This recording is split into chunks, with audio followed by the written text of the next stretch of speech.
Hello students, welcome to my channel Train Your Brain. Once again, I'm ready to train your brain. So let's start.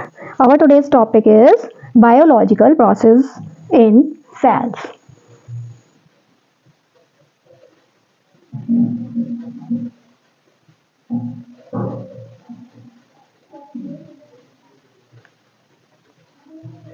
Sales में पाई जाने वाली biological processes क्या होती हैं?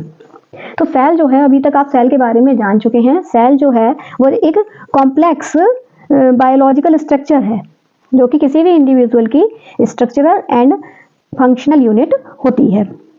तो जो भी इंडिविजुअल होते हैं, लिविंग बींग्स होती हैं, उनके अंदर जो भी बायोलॉजिकल प्रोसेसेस होती हैं वो लास्ट में क्या होता है कि सारी ही सेल्स में जाकर पूरी तरह से कंप्लीट होती हैं। तो इन सेल्स में एक फिजिकल और केमिकल चेंजेस देखने को मिलते हैं, या फिर कह सकते हैं कि फिजिकल और केमिकल रिएक्शंस लगातार होती रहती हैं और इन सारी रिएक्शंस के बीच में इक्विलिब्रियम बना रहता है। जैसे कि एक जाल की तरह, कि अगर किसी जाल की एक रस्सी को आप खींचेंगे तो सारी ही रस्सियां डिस्टर्ब होंगी, या फिर कह सकते हैं पूरा जाल हिलेगा। इसी तरह अगर कोई एक प्रोसेस भी अगर डिस्टर्ब होती है या उसमें कोई चेंज होता है तो सारी ही प्रोसेस उससे रिलेटेड होती है और उनमें भी कुछ ना कुछ चेंज देखने को मिलता है। तो इन बायोलॉजिकल प्रोसेस में हम स्टडी करते हैं डिफ्यूजन, ऑस्मोसिस, प्लाज्मोलिसिस, इस तरह की प्रोसेस इसमें स्टडी की जाती है। तो इनको, या फिर ये भी कह सकते हैं कि जो सेल मेम्ब्रेन होती है उसके थ्रू ट्रांसपोर्टेशन का काम होता है, वो भी इन्हीं प्रोसेस की तरह होता है। तो सेल में दो तरह के ट्रांसपोर्टेशन देखने को मिलते हैं, एक पैसिव ट्रांसपोर्टेशन और एक एक्टिव ट्रांसपोर्टेशन, जिनके द्वारा उसमें जितनी भी बायोलॉजिकल प्रोसेस होती है वो सारी कंप्लीट होती हैं। तो ये जो पैसिव ट्रांसपोर्ट्स हैं इनमें डिफ्यूजन, ऑस्मोसिस और प्लाज्मोलिसिस, इस तरह ये तीन प्रोसेस जो है वो पैसिव ट्रांसपोर्ट में आती हैं। ठीक है, तो हम इनको किस तरह समझेंगे कि एक्टिव और पैसिव ट्रांसपोर्ट की फॉर्म में समझेंगे। पैसिव एंड एक्टिव या ट्रांसपोर्टेशन। Through plasma membrane. ठीक है, तो पैसिव ट्रांसपोर्टेशन और एक्टिव ट्रांसपोर्टेशन। पैसिव ट्रांसपोर्टेशन में क्या आएगी? Diffusion, osmosis, plasmolysis and turgidity. ये चार प्रोसेस जो है वो पैसिव ट्रांसपोर्ट में देखने को मिलेंगी, जो कि क्या है अभी हम एक एक करके इनको समझेंगे। और एक्टिव ट्रांसपोर्टेशन में आपको एक्सोसाइटोसिस और एंडोसाइटोसिस देखने को मिलती है। एंडोसाइटोसिस एंड एक्सोसाइटोसिस, ये दो प्रोसेस देखने को मिलती हैं। तो सबसे पहले हम शुरू करेंगे पैसिव ट्रांसपोर्टेशन से, और उसका फर्स्ट पॉइंट लेंगे हम diffusion. Diffusion is a process in which particles, atoms or ions of a matter move towards their lower concentration region from their higher concentration region। यानी डिफ्यूजन में क्या होता है कि कोई भी पार्टिकल्स होगा किसी भी सब्सटेंस का या मैटर का, या एटम होगा या आयंस होंगे, वो अपनी हायर कंसंट्रेशन से लोअर कंसंट्रेशन की तरफ चलते हैं। तो किधर चलते हैं? हायर कंसंट्रेशन से लोअर कंसंट्रेशन की तरफ।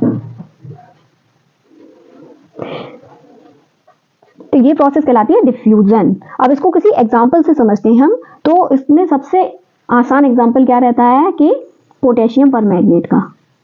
पोटेशियम परमैंगनेट को अगर हम किसी पानी में डालते हैं, पोटेशियम परमैंगनेट की एक छोटा सा टुकड़ा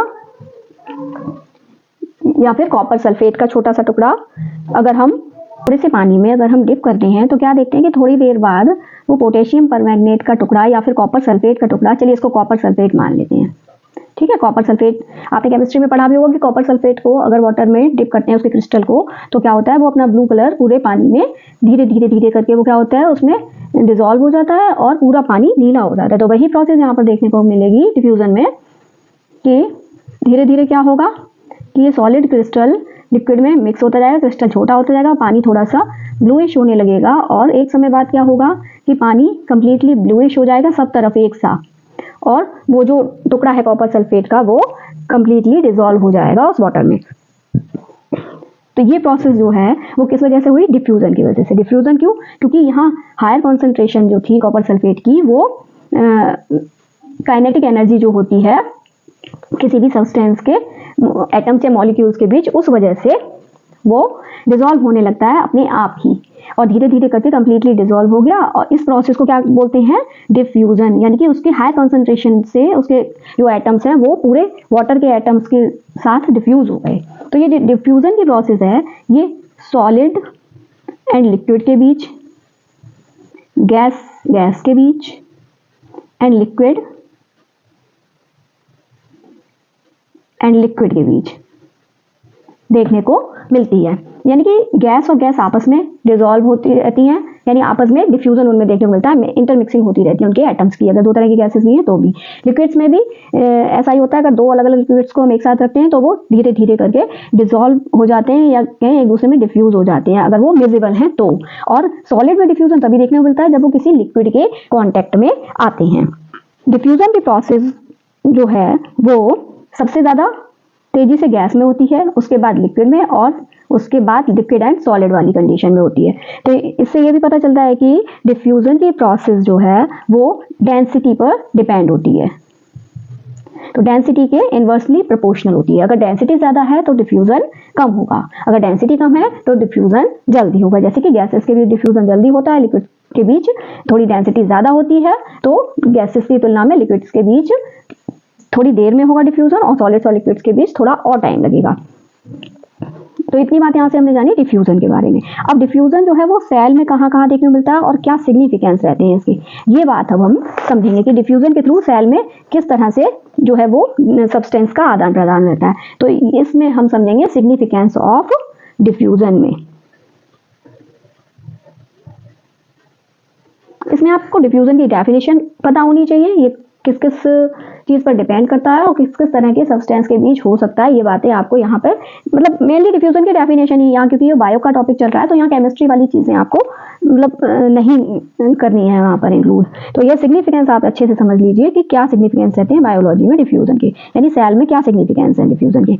सिग्निफिकेंसेस डिफ्यूजन के क्या रहेंगे कि number 1 helps in uniform distribution of material in the cytoplasm। Cytoplasm में जो मटेरियल होते हैं वो डिफ्यूजन की वजह से ही यूनिफॉर्मली डिस्ट्रीब्यूट रहते हैं पूरे साइटोप्लाज्म में। ऐसा नहीं कि कहीं एक जगह कुछ पैचेस बन जाएं किसी चीज़ों के और कहीं दूसरी जगह पैचेस बन जाएं। तो helps in uniform distribution of substances in cytoplasm। Second क्या सिग्निफिकेंस रहेगा?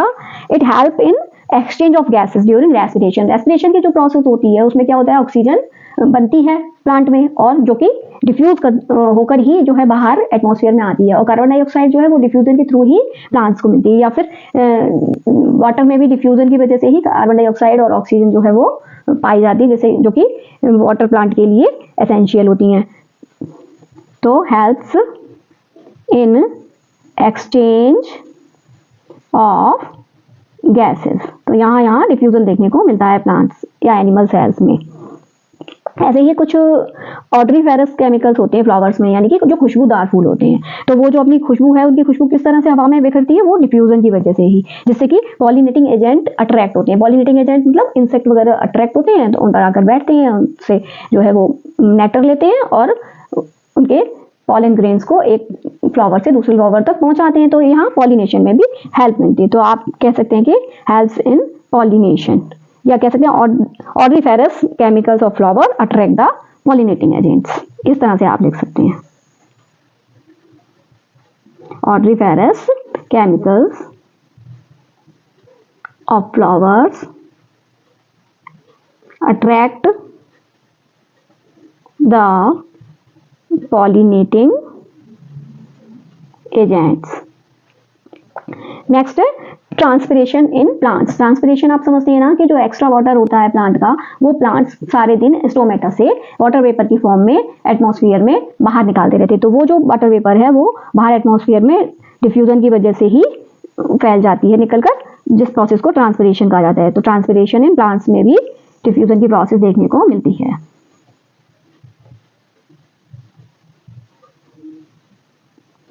यहाँ से आपको डिफ्यूजन का पार्ट समझ में आया होगा, आई होप अच्छे से। अब अगला टॉपिक है हमारा ऑस्मोसिस।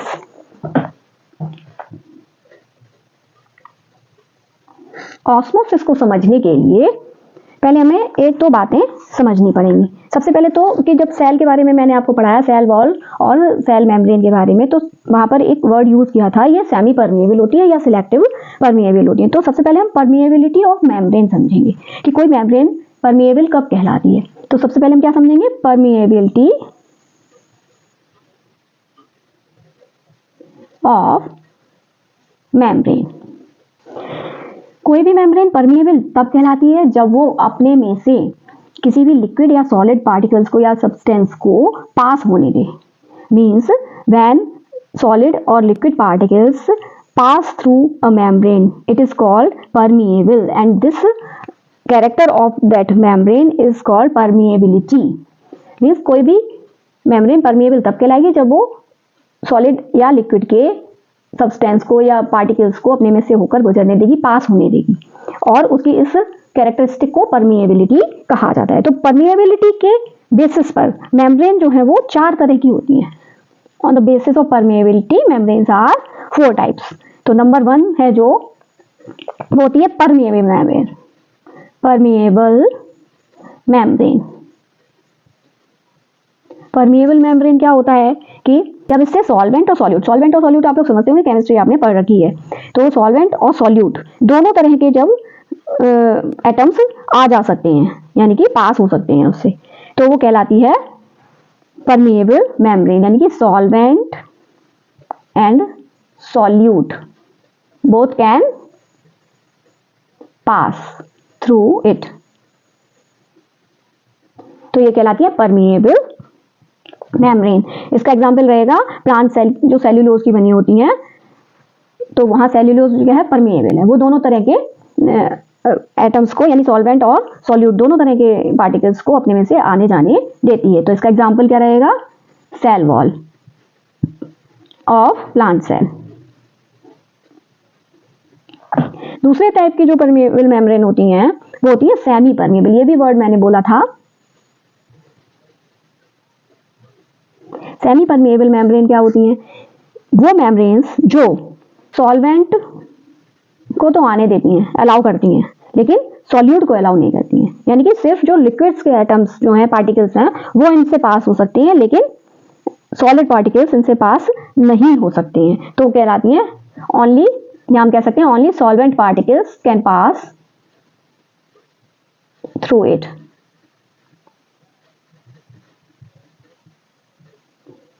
तो इसके एग्जाम्पल क्या रहेंगे, यूरिनरी ब्लैडर होता है, उसकी मेम्ब्रेन जो होती है, मेम्ब्रेन ऑफ यूरिनरी ब्लैडर, इसमें से सिर्फ लिक्विड के जो है वो पार्टिकल्स पास हो सकते हैं।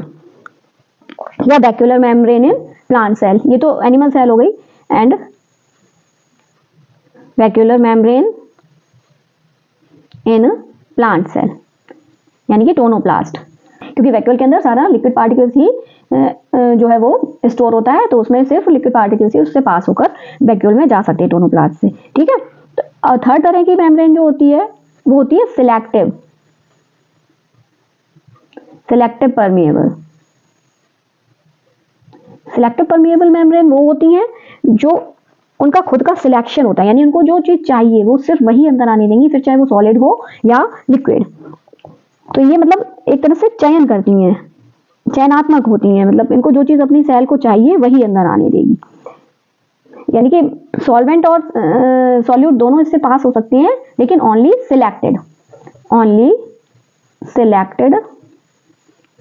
Solute and solvent can pass through it. इसका एग्जाम्पल रहेगा cell membrane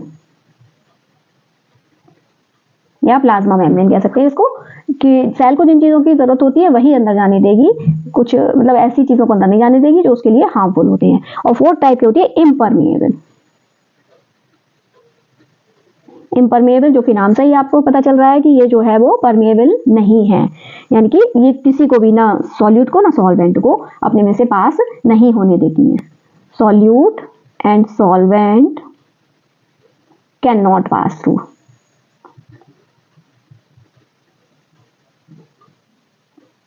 pass through it.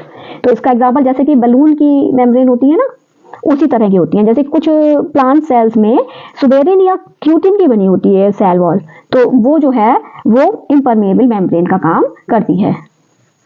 Cell wall of cutin और सुबेरिन, ये किन में होती है? प्लांट सेल में, इन प्लांट सेल्स। तो वो इम्परमेबल होती हैं, उनमें से कुछ भी पास नहीं हो सकता। तो ये इस तरह से परमेबल मेम्ब्रेन की बात हो गई कि अभी आप थोड़े कंफ्यूज थे ना ये बात सुनकर, तो मैंने कहा आगे आपको बताऊंगी। तो आज मैंने ये कंप्लीट आपको कराया कि परमेबल मेम्ब्रेन किस किस तरह से होती है, मतलब कितनी तरह की होती है और क्या रहता है उनका। और दूसरी चीज यहाँ पर आपको एक और समझनी है, वो समझना है सॉल्यूशन के बारे में कि किस किस तरह के सॉल्यूशन होते हैं, तब उसके बाद आप ऑस्मोसिस को सही तरह से समझ पाएंगे। ठीक है, तो ऑस्मोसिस के प्रोसेस समझने से पहले हम सॉल्यूशंस की बात समझ लेते हैं, टाइप्स ऑफ सॉल्यूशन और समझ लेते हैं। छोटा सा टॉपिक है ये, टाइप्स ऑफ सॉल्यूशन। तब मैं आपको समझाऊंगी ऑस्मोसिस की डेफिनेशन। ठीक है, एक तो होते हैं हाइपोटोनिक सॉल्यूशन, दूसरे होते हैं आइसोटोनिक, और तीसरे होते हैं हाइपरटोनिक सॉल्यूशन।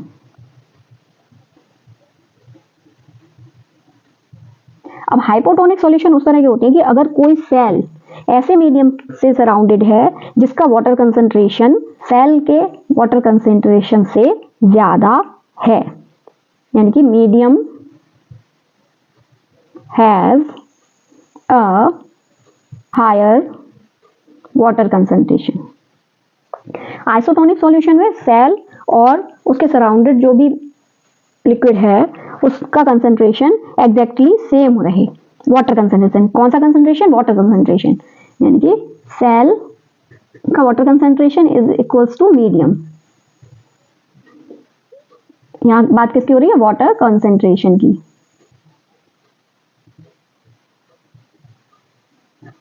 और हाइपरटोनिक सॉल्यूशन वो होती हैं कि मीडियम का water concentration lower than cell होता है, यानी कि medium has a lower water concentration than the cell.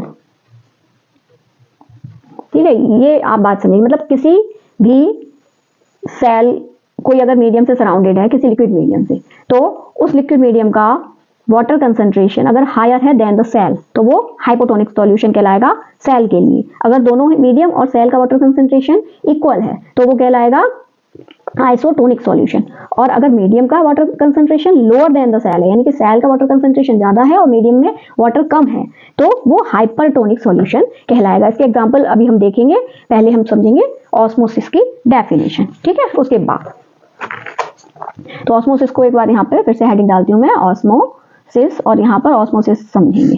तो ऑस्मोसिस होती है movement of molecule of a liquid from the region of their higher concentration to the region of their lower concentration through a semi-permeable membrane। तो इस process को कहा जाता है osmosis. यानी कि अभी जैसे आपने डिफ्यूजन समझा ना, डिफ्यूजन में क्या था? हायर कंसंट्रेशन से लोअर कंसंट्रेशन की तरफ जो है डिफ्यूज हो रहे थे मॉलिक्यूल्स, यानी अपने आप बह रहे थे या जा रहे थे। ठीक है, लेकिन यहाँ पर क्या होता है कि जो मॉलिक्यूल्स हैं उनके बीच में एक मेम्ब्रेन रख दी जाती है। अब ये मेम्ब्रेन जो है वो सेमी परमेबल, सिलेक्टिव परमेबल और परमेबल, तीनों तरह में से किसी भी तरह की हो सकती है। लेकिन हम यहाँ सेल के बारे में ले रहे हैं तो सेमी परमेबल हम इसको कह सकते हैं कि सेमी परमेबल मेम्ब्रेन अगर उनके बीच रखी गई है तो उस सेमी परमेबल मेम्ब्रेन के थ्रू वाटर या कह सकते हैं, हाँ, क्योंकि वाटर कंसंट्रेशन जिधर ज्यादा होगा उधर से वाटर लोअर कंसंट्रेशन की तरफ बहने लगेगा। कि मान लीजिए अगर ये सेल है और ये मीडियम है, तो अगर सेल में वाटर कंसंट्रेशन ज्यादा होगा और मीडियम में वाटर कंसंट्रेशन कम है, तो सेल से वाटर के मॉलिक्यूल्स मीडियम की तरफ जाने लगेंगे। और अगर मीडियम में वाटर कंसंट्रेशन ज्यादा है और सेल में वाटर कंसंट्रेशन कम है, तो मीडियम से सेल की तरफ वाटर जाने लगेगा। यहाँ पे सिर्फ वाटर की बात नहीं हो रही है, यहाँ पर मीडियम में घुले हुए जितने भी सॉल्वेंट होंगे, अगर वो सेल को चाहिए तो वो भी जा सकते हैं। मीडियम में घुले हुए जितने भी सॉल्यूट पार्टिकल्स होंगे वो भी सेल में जा सकते हैं। जैसे कि इसका एग्जांपल ले लीजिए कि जो रूट्स हैं प्लांट की, वो सॉइल से वाटर और मिनरल्स को एब्जॉर्ब करती हैं। तो वो एब्जॉर्बेशन ऑस्मोसिस के थ्रू ही होता है कि जो रूट्स की सेल्स हैं वो सेमी परमेएबल होती हैं, तो उन्हें वाटर और मिनरल्स की ज़रूरत है जो कि वो मीडियम से एब्जॉर्ब कर लेती हैं। तो ये प्रोसेस कहलाती है ऑस्मोसिस। लेकिन यहाँ पर परमेएबल मेम्ब्रेन का होना बहुत ज़रूरी है। तो ऑस्मोसिस की प्रोसेस जो है वो 3 तरह के सॉल्यूशन पे डिपेंड करती है। तो इस तरह से ये एंड ऑस्मोसिस और एक्स ऑस्मोसिस 2 तरह की ऑस्मोसिस होती है। तो फर्स्ट टाइप होता है एंड ऑस्मोसिस। जब ऐसा कब होता है कि जब कोई सेल किसी हाइपोटोनिक सॉल्यूशन से घिरी हुई हो, यानी कि मान लीजिए ये इसमें सॉल्यूशन भरा हुआ है एक बीकर में और इसमें कोई एक सेल पड़ी है। इसको एग्जांपल से आप समझ सकते हैं, जैसे कि रेजिन समझते हैं ना आप लोग, किशमिश होती है, उसको अगर ओवरनाइट डिप करके रखेंगे वाटर में, तो हम यहाँ पर यही समझ लेते हैं ये जो है वो किशमिश है, ठीक है, या कोई सेल है। तो वो कैसी है, ये कैसा सॉल्यूशन है, हाइपोटोनिक। हाइपोटोनिक सॉल्यूशन का क्या मतलब है कि सॉल्यूशन की वाटर कंसंट्रेशन सेल की वाटर कंसंट्रेशन से ज़्यादा है। तो क्या होता है कि आप जब ओवरनाइट डिप करके रखते हैं रेजिन को वाटर में, तो वाटर उसके लिए हाइपोटोनिक सॉल्यूशन हुआ। तो क्या जब आप सुबह देखते हैं तो आपको कैसी मिलती है रेजिन, इस तरह से फूली हुई। क्यों?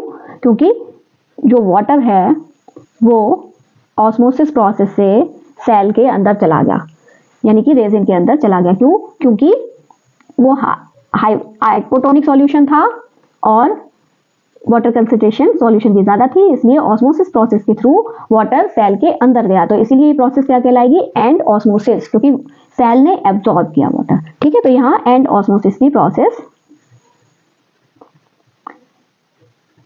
देखने को मिलती है, यानी कि वाटर की हायर कॉन्सेंट्रेशन से वाटर लोअर कॉन्सेंट्रेशन की तरफ, यानी सेल के अंदर गया। ऐसे ही दूसरी प्रोसेस जो होती है वो होती है एक्सऑस्मोसिस। यहाँ नाम से ही पता चल रहा है एक्सऑस्मोसिस, यानी वाटर जो है वो सेल से बाहर आएगा। तो वो कंडीशन कब होगी जब वाटर सेल से बाहर आएगा, जब सेल किसी हाइपरटोनिक सॉल्यूशन में होगी। कैसा सॉल्यूशन है, हाइपरटोनिक सॉल्यूशन। हाइपरटोनिक सॉल्यूशन है तो क्या होगा कि सेल से वाटर सॉल्यूशन में बाहर आएगा। तो इसके लिए हम एक प्रैक्टिकल इस तरह से देख सकते हैं कि जब आप ग्रेप्स को शुगर सॉल्यूशन में, हाइपरटोनिक सॉल्यूशन है ये, किसका है, शुगर सॉल्यूशन है ये, और इसमें आपने ओवरनाइट क्या किया, ग्रेप्स को डिप कर दिया। ये क्या है, ग्रेप। अब इसमें अगर आपने ओवरनाइट ग्रेप को डिप करके रखा तो सुबह आप जब ग्रेप को देखेंगे तो वो थोड़ा सा सिकुड़ सा जाएगा, इस तरह से हो जाएगा, यानी कि क्या हो जाएगा, थोड़ा सा श्रिंक हो जाएगा और उसकी मेम्ब्रेन पर ऐसे आपको झुर्रियाँ सी देखने को मिलेंगी। तो ऐसा क्यों हुआ, क्योंकि शुगर सॉल्यूशन में वाटर कंसंट्रेशन कम था और ग्रेप के अंदर वाटर कंसंट्रेशन ज़्यादा था। यानी ग्रेप्स में पानी होता है ना, तो वो ग्रेप्स की जो कवरिंग होती है, छिलका होता है ना जो उसके ऊपर चढ़ा हुआ, तो वो जो है सेमी परमेबल मेम्ब्रेन का काम करेगा। तो वो वाटर जो है वो सॉल्यूशन में, शुगर सॉल्यूशन में बाहर निकल के आ जाएगा। ठीक है, तो यहाँ पर क्या देखने को मिला हमें, एक्सऑस्मोसिस। ये क्या है, रेजिन।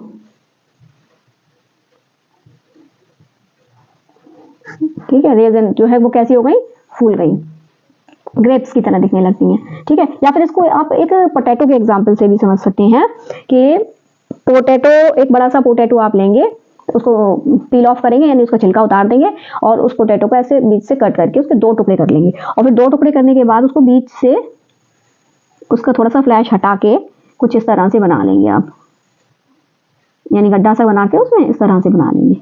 2 टुकड़े इस तरह से तैयार करेंगे हम। ठीक है, एक आलू को, बड़े से आलू को आधा करेंगे तो इस तरह से 2 टुकड़े हमें मिल जाएंगे। तो हम क्या करेंगे, अब ये जो छिलका हमने उतार दिया, तो ये जो आलू है वो क्या हो गया, हमारा सेमी परमेबल मेम्ब्रेन का काम करेंगी उसकी सेल्स। ठीक है, और इनको एक हमने ऐसे बीकर में रखा। अब एक बीकर में एक आलू में क्या करेंगे हम, तो इसके बाहर तो यहाँ हमने पानी भर दिया। ठीक है, दोनों में बाहर पानी भरेंगे। अब जो हमने ये पिट बनाई है आलू में, इसमें क्या करेंगे, एक पिट में तो हम भरेंगे शुगर सॉल्यूशन। ठीक है, और शुगर सॉल्यूशन को मान लीजिए यहाँ तक हमने भरा शुगर सॉल्यूशन, और यहाँ पर हम एक आलपिन से इसको पॉइंट कर देंगे, जहाँ तक शुगर सॉल्यूशन आ रहा है वहाँ आलपिन लगा देंगे, और दूसरे में हमने भरा वाटर। ठीक है, और इसको भी आलपिन से हम दिखा देंगे, मतलब मार्क कर देंगे आलपिन से कि हमने कहाँ तक वाटर भरा था। ठीक है, तो अब हम क्या देखेंगे, फिर इसको ओवरनाइट हम छोड़ देंगे ऐसे ही। तो ये जो है यहाँ नेमिंग कर देते हैं, ये है शुगर सॉल्यूशन और ये है वाटर। आफ्टर ओवरनाइट जब हम देखेंगे तो क्या होगा कि शुगर सॉल्यूशन में जो है वो वाटर लेवल बढ़ जाएगा ओवरनाइट, और ये जो जिसमें सिर्फ वाटर था उसमें शुगर लेवल घट जाएगा। ये जो डार्क लाइन बनाई है ना वो नीचे तक आ जाएगा। तो ऐसा क्यों हुआ, क्योंकि इसमें एंड ऑस्मोसिस देखने को मिली, क्योंकि शुगर सॉल्यूशन था तो इसमें एंड ऑस्मोसिस देखने को मिली। बाहर वाटर कंसंट्रेशन ज्यादा थी तो वाटर जो है वो सेमी परमेबल मेम्ब्रेन के थ्रू अंदर की तरफ ऑस्मोसिस उसकी हो गई। तो यहाँ एंड ऑस्मोसिस और यहाँ एक्सऑस्मोसिस देखने को मिली हमें। क्यों, क्योंकि पानी में शुगर सॉल्यूशन था, सॉरी ये शुगर सॉल्यूशन, इसमें बाहर डिश में शुगर सॉल्यूशन है और अंदर पानी है, इसमें अंदर शुगर सॉल्यूशन है और बाहर वाटर है। हाँ, क्योंकि इसकी कंसंट्रेशन फिर बाहर ज्यादा है ना, वाटर कंसंट्रेशन यहाँ ज्यादा है, यहाँ शुगर कंसंट्रेशन ज्यादा है, तो वाटर जो है एक्सऑस्मोसिस होकर बाहर आ जाएगा। ठीक है, तो ये जो है वो शुगर सॉल्यूशन है और इसमें अंदर शुगर सॉल्यूशन है, इसमें अंदर वाटर था, इसमें बाहर। तो यहाँ पे भी आपको इस प्रैक्टिकल से भी आपको एक्सऑस्मोसिस और एंड ऑस्मोसिस अच्छे से समझ में आ जाएंगे। ठीक है, तो ये हो गए ऑस्मोसिस। अब ऑस्मोसिस के सिग्निफिकेंस भी देख लीजिए कि क्या कहाँ कहाँ ऑस्मोसिस काम आती है। Significance of osmosis. ऑस्मोसिस थोड़ा सा लंबा टॉपिक है तो इसमें समझते चलिए। ऑस्मोसिस कहाँ कहाँ काम आती है। Helps in absorption of water from the soil, absorption of water and minerals from the soil by roots. ठीक है, सेकेंड है ये opening and closing of stomata. Stomata समझते ना आप लोग, तो ओपनिंग और क्लोजिंग स्टोमेटा की जो है वो ऑस्मोटिक प्रेशर की वजह से ही होती है। ये आप हायर क्लासेस में अच्छी तरह समझेंगे कि किस तरह से काम करता है ऑस्मोटिक प्रेशर। यहाँ पर आप सिर्फ ये सिग्निफिकेंस इसका समझ लीजिए।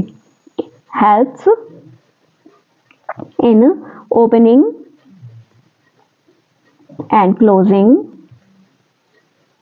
Of stomata. थर्ड पॉइंट है it maintain the turgidity of cell, maintain the turgidity of the cell। और अगर एनिमल सेल में देख समझें हम तो intake of water bye unicellular fresh water organism जैसे कि अमीबा पैरामीशियम होती है ना, तो इनमें एंड ऑस्मोसिस की वजह से ही इनटेक ऑफ वाटर होती है। तो help in intake of water, helps in intake of water in fresh water animals। Example में आप लिख लीजिए अमीबा एंड पैरामीशियम, क्योंकि ये जो मतलब फिश वगैरह के लिए नहीं है, ये जो है सिंगल सेल्ड एनिमल है उनके लिए ये ऑस्मोसिस प्रोसेस वहां पर काम करती है। ये फिशेस में ऐसा नहीं होगा कि इनटेक ऑफ वाटर जो है वो ऑस्मोसिस से हो, ठीक है ना। तो ये अमीबा एंड पैरामीशियम में देखने को मिलेगा। ठीक है, तो ये सिग्निफिकेंस हो गए हमारे ऑस्मोसिस की। अब नेक्स्ट टॉपिक जो है वो हमारा रहेगा difference between diffusion and osmosis. ये बहुत क्वेश्चन पूछ लिया जाता है, तो इसको आप थोड़ा ध्यान से देखेंगे, क्योंकि कंसंट्रेशन तो दोनों में ही चाहिए, लेकिन क्या डिफरेंस है, थोड़ा सा डिफरेंस भी देखने को मिल रहा है। तो हम इसी तरह से देख लेंगे कि इधर ऑस्मोसिस, एक तरफ डिफ्यूजन लेके चलेंगे हम। डिफ्यूजन एंड ऑस्मोसिस, तो देखिए कुछ पॉइंट्स हैं जहां पर इनमें डिफरेंस देखने को मिलता है, तो ये आपको याद होने चाहिए। क्वेश्चन बहुत पूछा जाता है, तो 2-3 डिफरेंसेस आप बता देंगे तो आपका आंसर कंप्लीट हो जाता है। Diffusion takes place all state of matter. सबसे पहले आप बता सकते हैं ना, सॉलिड, लिक्विड और गैस तीनों में देखने को मिलता है ना, तो it takes place in all states of matter, that is solid, liquid and gas। Osmosis में क्या था, फर्स्ट पॉइंट हमारा क्या रहेगा, it takes place only in liquid and their solutes.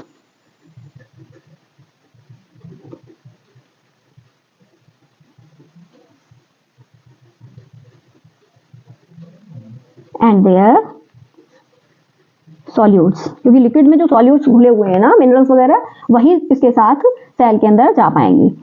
Second point हमारा रहेगा any membrane is not required, क्योंकि diffusion के लिए वो सिर्फ दो सब्सटेंसेस को या दो स्टेट ऑफ मैटर को आपस में कांटेक्ट में आना होता है वहां पर, तो यहाँ पर any membrane is not required. और इसमें सेमी और selective permeable membrane is required. Semi permeable membrane के बिना ऑस्मोसिस प्रोसेस नहीं होगी।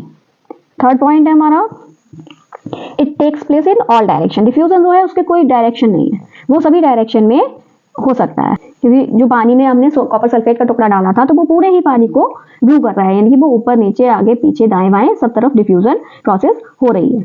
और इसमें जो है ये क्या देखने को मिलता है, it takes place in a definite direction depend upon the type of solution, क्योंकि अभी जो सॉल्यूशन के टाइप समझे ना, तो वही सेट करता है कि किस डायरेक्शन में जो है वो मूवमेंट होगा वाटर का, क्योंकि अगर हाइपरटोनिक सॉल्यूशन है या हाइपोटोनिक सॉल्यूशन है, इस पर डिपेंड करता है कि एंड ऑस्मोसिस होगी या एक्सऑस्मोसिस होगी। तो direction of movement of water depends on the type of solution. It takes place in a definite direction depend upon the type of solution. इसीलिए मैंने सॉल्यूशन के टाइप पहले आपको बताया, उसके बाद ऑस्मोसिस प्रोसेस की डिटेल बताइए। तो ये जो है टॉपिक अभी आपका पैसिव ट्रांसपोर्ट का कंप्लीट नहीं हुआ, अभी सिर्फ 2 पॉइंट्स हुए हैं उसके, कौन कौन से, डिफ्यूजन और ऑस्मोसिस, और डिफ्यूजन और ऑस्मोसिस का डिफरेंस यहाँ तक कंप्लीट हो गया आपका। अब थर्ड पॉइंट लेंगे हम, टर्गिडिटी। इसको थोड़ा सा ध्यान से समझेंगे आप लोग कि टर्गिडिटी क्या होता है। आज हमें कलर पेन की जरूरत नहीं पड़ रही, क्योंकि हम कोई सेल वगैरह का डायग्राम नहीं बना रहे हैं तो आज सिर्फ थोड़ा सा आपको, चलिए अब एक पेन से ही इसका डायग्राम आपको समझाऊंगी, तो आप अच्छे से, इसमें थोड़ा सा पेन की जरूरत पड़ेगी। चलिए देखते हैं कि कोई जो सेल होती है तो उसमें क्या है कि जब ऑस्मोसिस की प्रोसेस होती है तो क्या होता है कि वाटर या वाटर के साथ मिनरल्स जो है वो अगर एंड ऑस्मोसिस हो रहा है तो सेल के अंदर जाएंगे, जैसे कि एब्जॉर्प्शन ऑफ वाटर हो रहा है बाई रूट सेल्स में। तो क्या होता है कि जो प्लांट की सेल्स होती हैं वो सेल वॉल की बनी होती है, सेल वॉल जो है वो सेल्यूलोज की बनी होती है, जो कि कैसी होती है, थोड़ी सी लचीली होती है, फ्लेक्सिबल होती है ना। तो सेल्यूलोज फ्लेक्सिबल होने की वजह से जो, अगर देखिए जैसे इसको इस तरह समझिए कि जैसे बैलून है, उसमें पहले से थोड़ी सी हवा भरी हुई है, तो अगर आप उसमें थोड़ी सी और हवा भरेंगे तो जो हवा और आपने भरी है वो अंदर जाकर बैलून की जो सरफेस है उस पर एक प्रेशर एक्सर्ट करेगी ना, तो बैलून का थोड़ा सा साइज बढ़ जाता है अगर आप उसमें थोड़ी सी हवा और डालते हैं। तो ऐसे ही कि अगर ये एक सेल है, मान लीजिए कोई प्लांट सेल है, ये कोई प्लांट सेल है, ये सेल वॉल बनी है इसकी,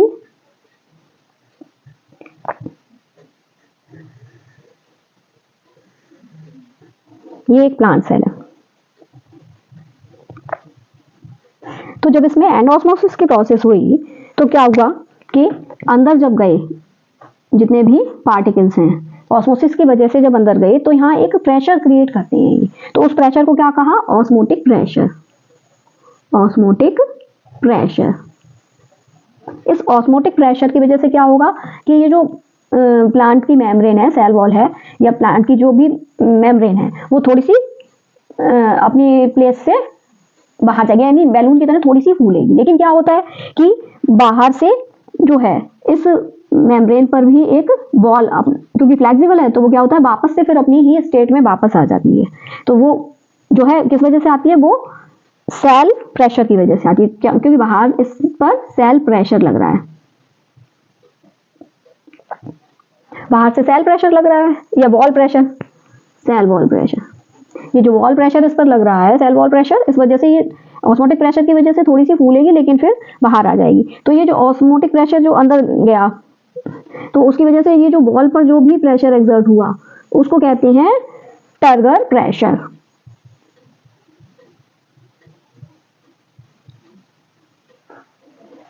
तो किसी भी सेल की टर्गिडिटी यानी कि जो फूलापन होता है एक सेल में, एक सेल है उसमें सेल में साइटोप्लाज्म भरा हुआ है, तो एक वो कुछ समझिए बैलून की तरह ही एक फूली हुई सी रहती है। तो वो फूली हुई सी किस वजह से रहती है कि इसी वजह से कि ऑस्मोटिक प्रेशर की वजह से एक टर्गर प्रेशर लगता है, इसकी वॉल पर बाहर की साइड एक प्रेशर एक्सर्ट होगा, तो वो जिस वजह से बाहर की साइड थोड़ी सी फैलेगी, लेकिन बाहर से सेल वॉल जो है अंदर की तरफ प्रेशर डालेगी, तो जिसकी वजह से वो वापस से अपनी प्रीवियस स्टेट में ही आ जाएगी। तो यानी कि ये जो टर्गर प्रेशर है और सेल वॉल प्रेशर है, यानी टर्गर प्रेशर और वॉल प्रेशर जो है ये इक्विलिब्रियम में रहते हैं, यानी कि ये इक्वल होते हैं आपस में। तो इसी वजह से सेल जो है वो ना डिफ्लैटन होती है और ना ही और ज़्यादा इन्फ्लैटन होती है, जिस कंडीशन में है उसी कंडीशन में रहती है। कंडीशन को क्या कहते हैं? टारगेट सेल, यानी कि वो जैसी है वैसी ही रह रही है, उस पर सारे तीनों तरह के प्रेशर काम कर रहे हैं, लेकिन सेल अपनी फुली हुई है, बैलून की तरह जिस स्टेट में है उसी स्टेट में रहेगी। ठीक है, तो इस चीज को कहते हैं टारगेट, और इस प्रोसेस को टारगेटिटी कहते हैं। ये जो पूरी प्रोसेस हो रही है इस सेल की फेज है, ये जो वो टारगेटिटी। अब आपको ये बात यहाँ से समझ में आई होगी कि टारगेट सेल के अंदर दो तरह के प्रेशर काम करते हैं। कौन सा? पहला तो सेल वॉल पर पड़ने वाला टर्गर प्रेशर, सेल वॉल पर टर्गर प्रेशर लगेगा जिस वजह से वो थोड़ी सी फूलेगी। लेकिन दूसरा जो है वो वॉल प्रेशर लगेगा अंदर की तरफ, टर्गर प्रेशर बाहर की तरफ, वॉल प्रेशर अंदर की तरफ। अब टर्गर प्रेशर एक्सर्ट कहाँ से हो, मतलब क्रिएट कहाँ से हो रहा है? वो ऑस्मोटिक प्रेशर की वजह से, कि जितना भी नया वाटर या फिर मिनरल्स अंदर आ रहे हैं सेल के अंदर, तो वो थोड़ा सा प्रेशर वॉल पर बनाते हैं, तो उस चीज को ही कहा गया टर्गर प्रेशर। ठीक है, ये बात यहाँ से क्लियर हुई ना? तो इस चीज को टर्गिडिटी कहते हैं, TY है ये।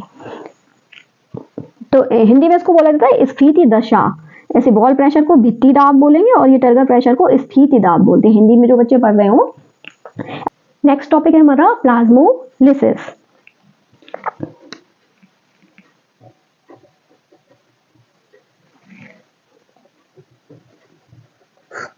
प्लाज्मोलिसिस में क्या है कि जब किसी भी प्लांट सेल को अगर हम किसी हाइपरटोनिक सॉल्यूशन में रखते हैं तो उसमें एक्सॉस्मोसिस की प्रोसेस देखने को मिलती है। इस ऑस्मोसिस की प्रोसेस के रिजल्टेंट क्या होता है? मान लीजिए ये कोई सेल है, इसको अगर हम, प्लांट सेल है ये, इसको अगर हम हाइपरटोनिक सॉल्यूशन में रखेंगे तो इसमें हमें एक्सॉस्मोसिस की प्रोसेस देखने को मिलेगी, और रिजल्टेंट क्या होगा कि सेल का जो साइटोप्लाज्म है, ये इसमें साइटोप्लाज्म है, तो साइटोप्लाज्म श्रिंक हो जाएगा और कैसा हो जाएगा? डेंस हो जाएगा, क्योंकि एक्सॉस्मोसिस के रिजल्टेंट इसका जो वाटर कंटेंट है वो सारा सेल के बाहर चला गया है। तो इस तरह की इस प्रोसेस को ही कहा जाता है प्लाज्मोलिसिस, और इस तरह की सेल कहलाती है प्लाज्मोलाइज्ड सेल। ये प्लाज्मोलाइज्ड सेल आपको मिलेगी। अब अगर इस प्लाज्मोलाइज्ड सेल को वाटर के कांटेक्ट में रखें या फिर किसी हाइपोटोनिक सॉल्यूशन के कांटेक्ट में रखें, इसको अगर हाइपोटोनिक सॉल्यूशन के कांटेक्ट में रखेंगे प्लाज्मोलाइज्ड सेल को, तो ये फिर से जो है वो अपनी नॉर्मल कंडीशन में वापस आ जाएगी। नॉर्मल कंडीशन यानी कि इसमें एंड ऑस्मोसिस की प्रोसेस हो जाएगी और ये फिर से साइटोप्लाज्म का थिन हो जाएगा, then plasmolysed cell. Swollen cytoplasm हो जाएगा इसमें, और इसमें कैसा है?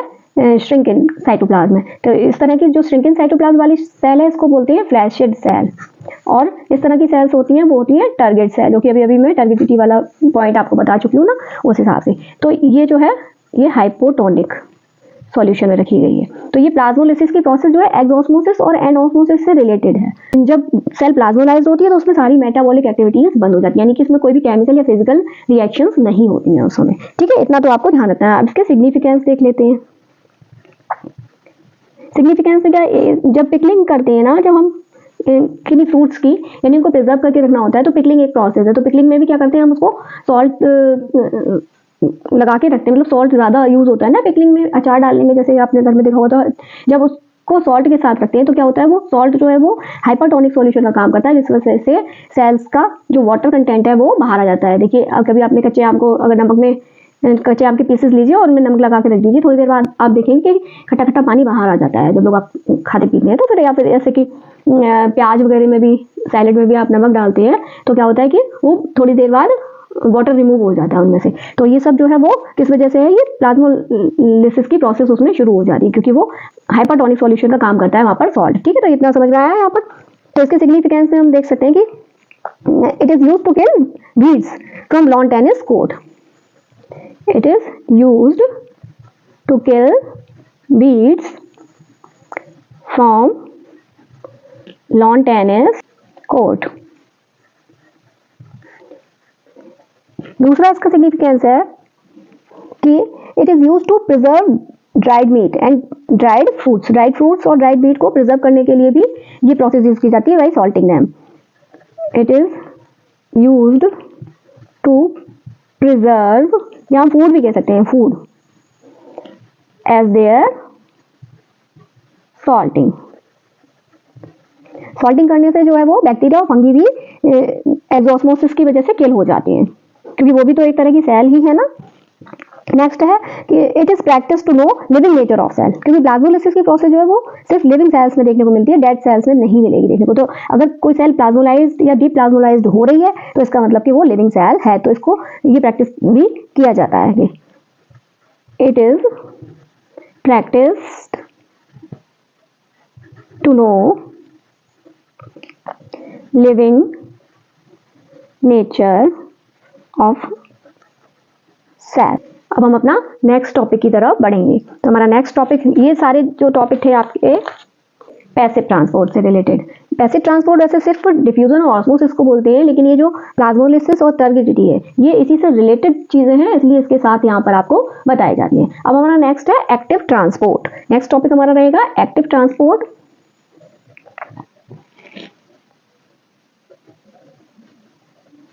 तो एक्टिव ट्रांसपोर्ट में जो है वो एक्सोसाइटोसिस और एंडोसाइटोसिस आती है।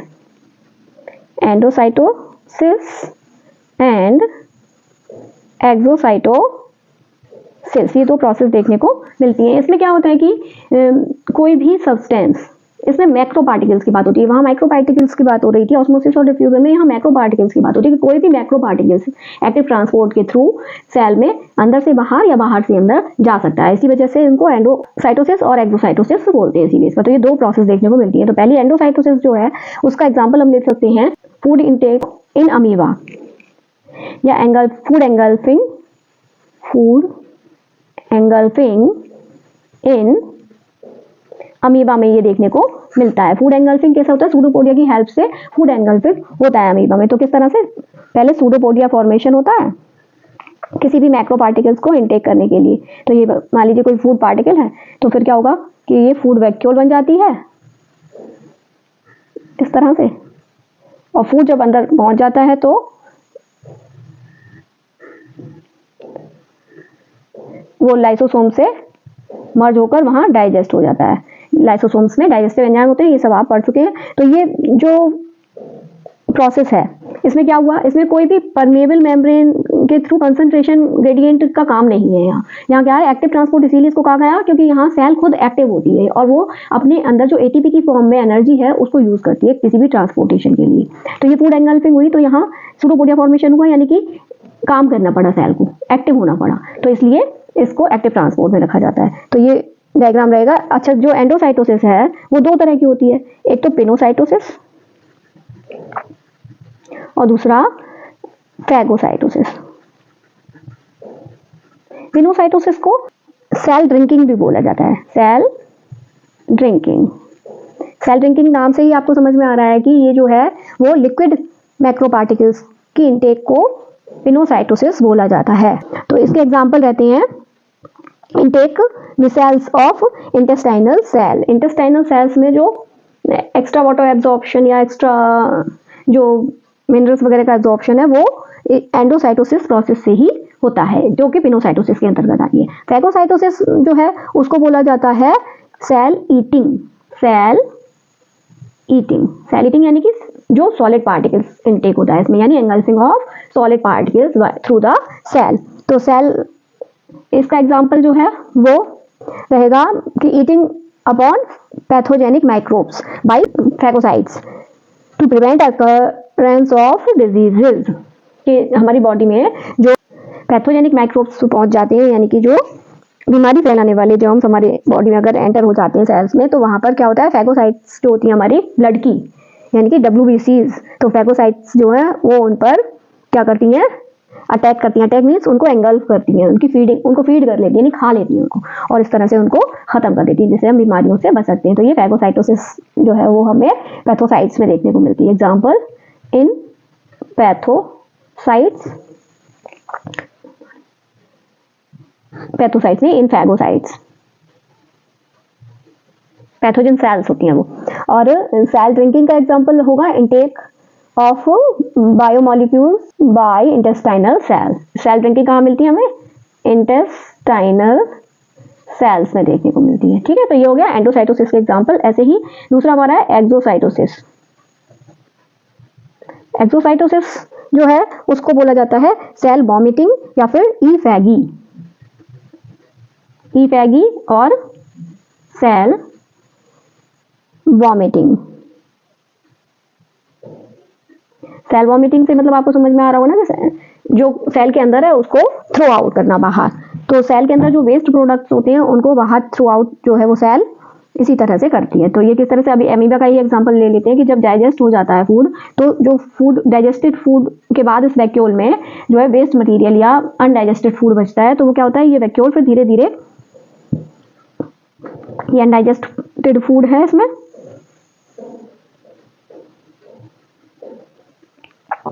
ये अनडाइजेस्टेड फूड जो है वो धीरे धीरे क्या होता है कि फिर सेल वॉल के पास पहुंच जाता है, यानी प्लाज्मा मेम्ब्रेन के पास पहुंच जाती है ये, और फिर ये यहाँ से एक ओपनिंग हो जाती है सेल में, इसके थ्रू ये जितना भी वेस्ट प्रोडक्ट है ये बाहर थ्रो आउट कर दिया जाता है। यहाँ पर एक ओपनिंग बन जाती है सेल में, अमीबा की बॉडी में। तो इस तरह से सेल जो है वो एक्सक्रीशन का काम भी यहाँ पर होता है। देख, तो इसका एग्जाम्पल ये रहेगा expelling residual bodies with undigested food, ये देखने को मिलेगा अमीबा में। ईफैगी इन अमीबा, और इस डायग्राम को आप कह सकते हैं फूड एंगल्फिंग इन अमीबा, इस डायग्राम को नाम दे सकते हैं आप। यहाँ पर दिखा सकते हैं सूडोपोडिया, ये फूड पार्टिकल्स इस तरह से दिखा सकते हैं। ये फूड वैक्यूल बन गया,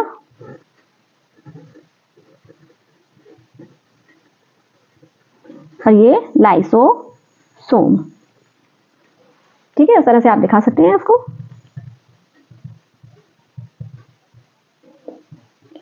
तो ये दोनों हो गए एक्टिव ट्रांसपोर्ट में आपके। अब यहाँ पर वो एक्टिव ट्रांसपोर्ट के सिग्निफिकेंस भी समझ लीजिए आप कि एक्टिव ट्रांसपोर्ट के सिग्निफिकेंस क्या रहती है? It help in muscle contraction. तो यहीं पर बता देती हूँ मैं सिग्निफिकेंस ऑफ एक्टिव ट्रांसपोर्ट क्या है। ये हेल्प इन मसल कॉन्ट्रैक्शन।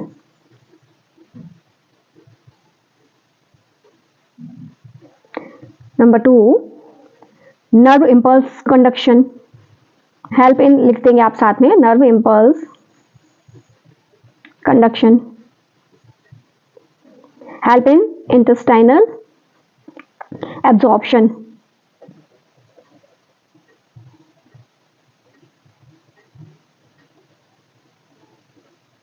जो कि मैंने एंडोसाइटोसिस में आपको बताया था। तो ये इसके कुछ सिग्निफिकेंस हो जाएंगे।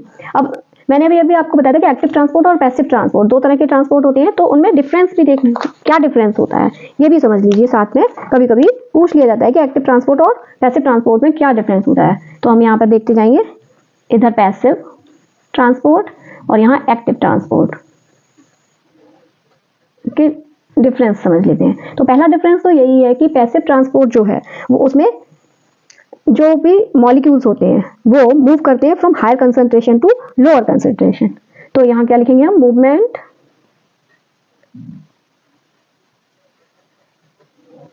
Of particles from higher to lower concentration, यही देखने को मिलता है हमें डिफ्यूजन में, और यही देखने को मिलता है हमें ऑस्मोसिस में। अब एक्टिव ट्रांसपोर्ट में क्या होता है कि जो पार्टिकल्स का मूवमेंट है वो lower concentration to higher concentration होता है। तो इसको बस जस्ट पलट के आप लिख सकते हैं कि movement of particles from lower to higher concentration. ठीक है, सेकंड पॉइंट हमारा क्या रहेगा कि हम एनर्जी की यहाँ पर बात करेंगे कि किस तरह से एनर्जी में यूज होती है। तो ये जो पैसिव ट्रांसपोर्ट है वो उसमें किसी भी तरह की एनर्जी यूज नहीं होती है होने में, क्योंकि ये ऑस्मोसिस और डिफ्यूजन में कोई एनर्जी यूज नहीं होती है। नॉट डिपेंड अपॉन एनर्जी, ये आप कह सकते हैं, not depend upon energy,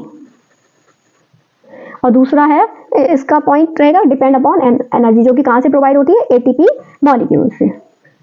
depend upon energy provide by ATP. Third point रहेगा हमारा कि ये जो है नॉन सिलेक्टिव होता है, नॉन सिलेक्टिव। नॉन सिलेक्टिव से यहाँ मतलब ये है कि इसमें जो है एनगल्फिंग ऑफ फूड होगा, तो उसमें थोड़ा सा सिलेक्शन रहेगा कि क्या चीज़ खानी है क्या चीज़ नहीं खानी। तो इस तरह से यहाँ पर ये सिलेक्टिव और नॉन सिलेक्टिव इस बेसिस पर इसको बोला गया है। तो ये रहता है सिलेक्टिव, यानी सिलेक्टिव चीज़ों का इंटेक करेंगी सेल्स, सिलेक्टिव चीज़ों को जो है थ्रो आउट करेंगी एक्सोसाइटोसिस और एंडोसाइटोसिस में। ऐसे इसलिए नॉन सिलेक्टिव इसलिए क्योंकि जो ऑस्मोसिस की प्रोसेस होगी या डिफ्यूजन की प्रोसेस होगी, तो वो अगर जहाँ दो मैटर आपस में कांटेक्ट में आएंगे तो वहाँ अपने आप कॉन्सेंट्रेशन के थ्रू जो है वो आदान प्रदान होने लगेगा मॉलिक्यूल का, वहाँ सिलेक्शन नहीं है। ठीक है, तो ये जो है डिफरेंस देखने को मिलता है पैसिव ट्रांसपोर्ट और एक्टिव ट्रांसपोर्ट में। तो यहाँ पर ये जो है टॉपिक आपका कंप्लीट होता है बायोलॉजिकल प्रोसेस इन सेल। अब एक छोटा सा टॉपिक और आपका रह जाता है जो इस चैप्टर से संबंधित है, cell division.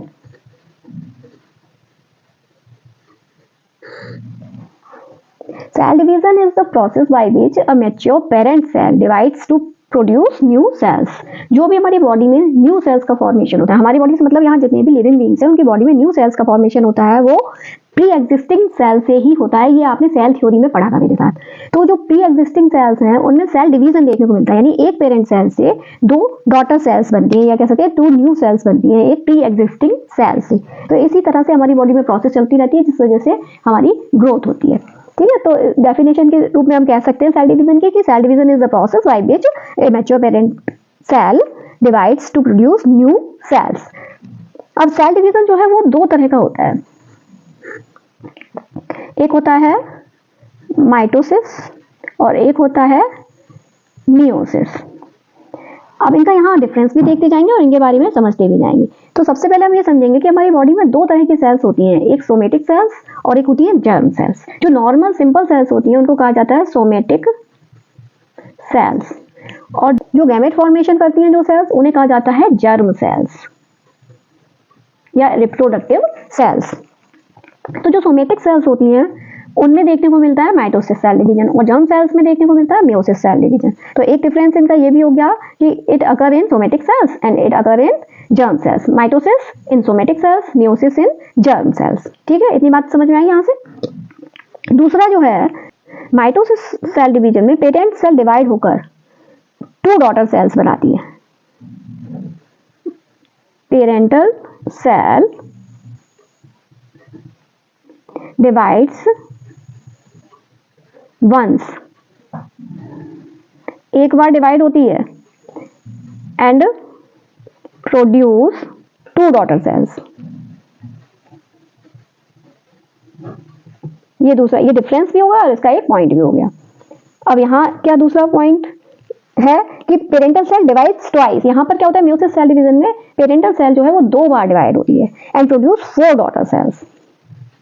Parental cell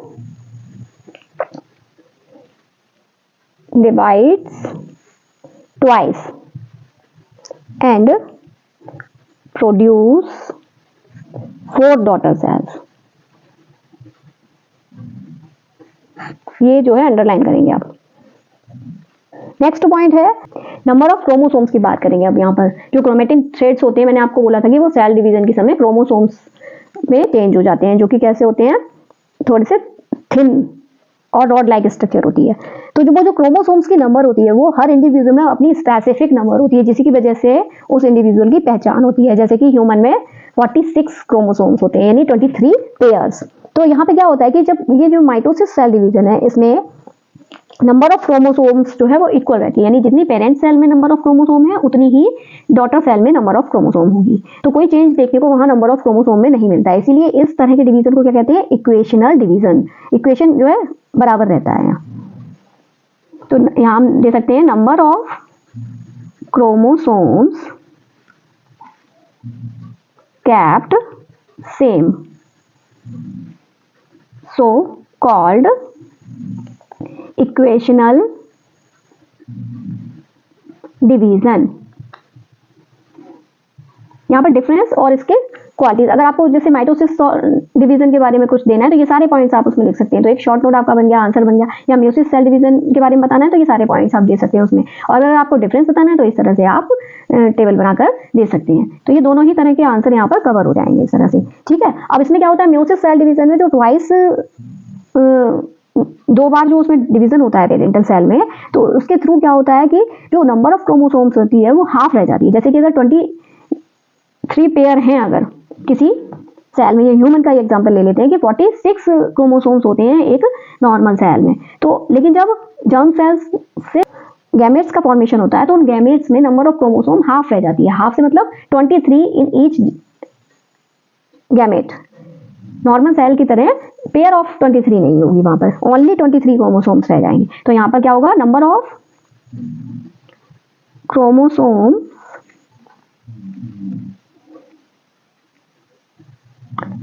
halved, so called reductional division।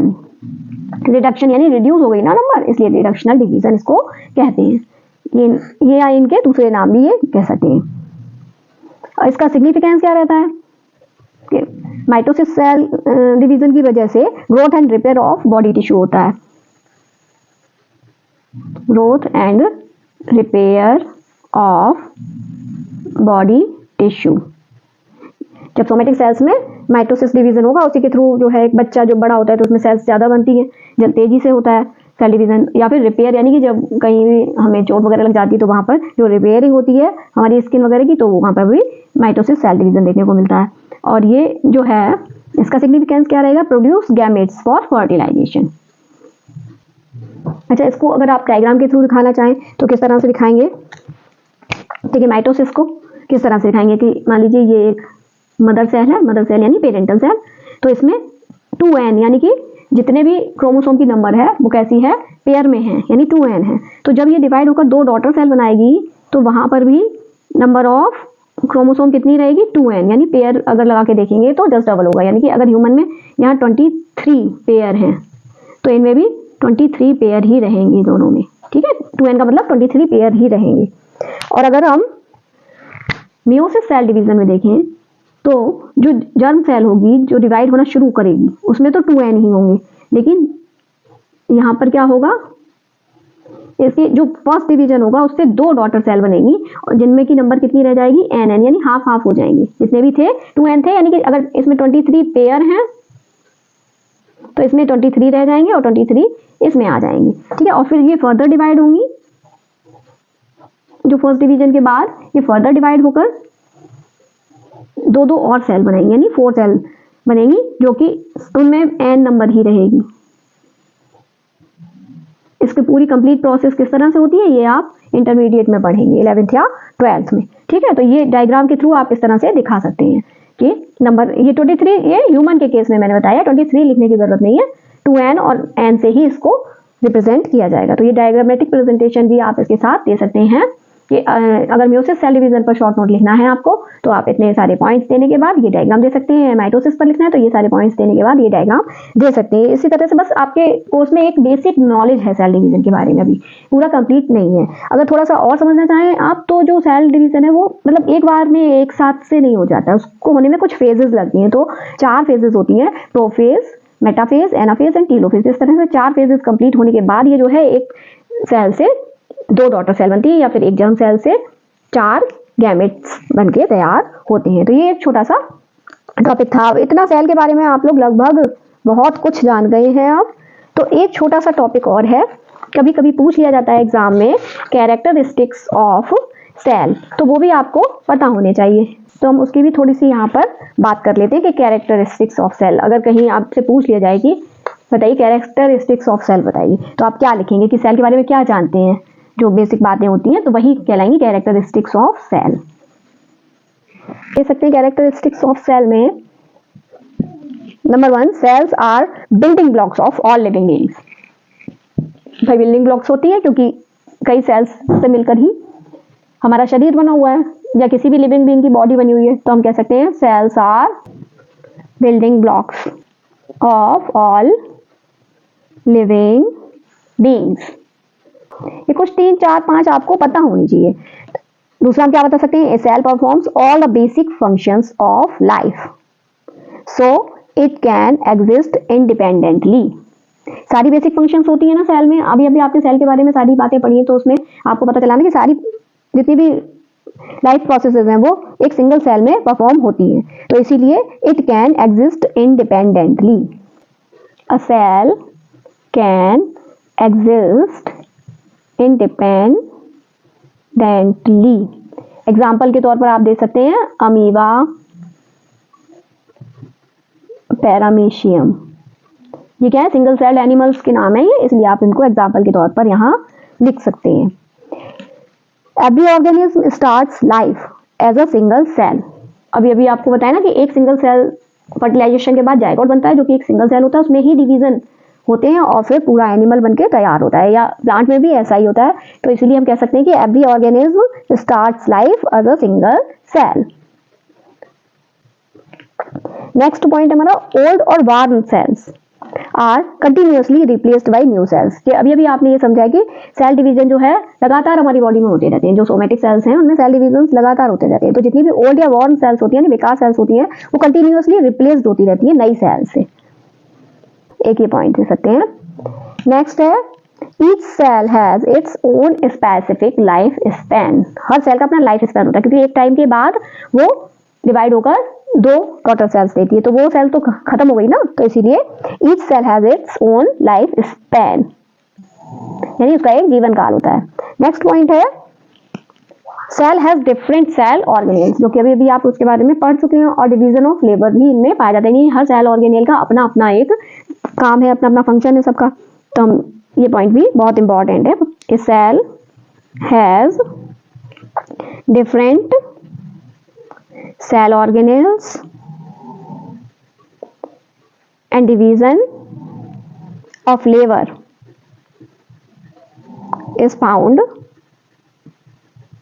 in the cell। तो ये वीडियो जो है आज का, ये थोड़ा लेंदी भले ही हो गया है, लेकिन इसमें बहुत इंफॉर्मेशन है आपके लिए, क्योंकि इसमें छोटे छोटे जितने भी टॉपिक थे मैंने इसके साथ ही आपके कवर किए हैं।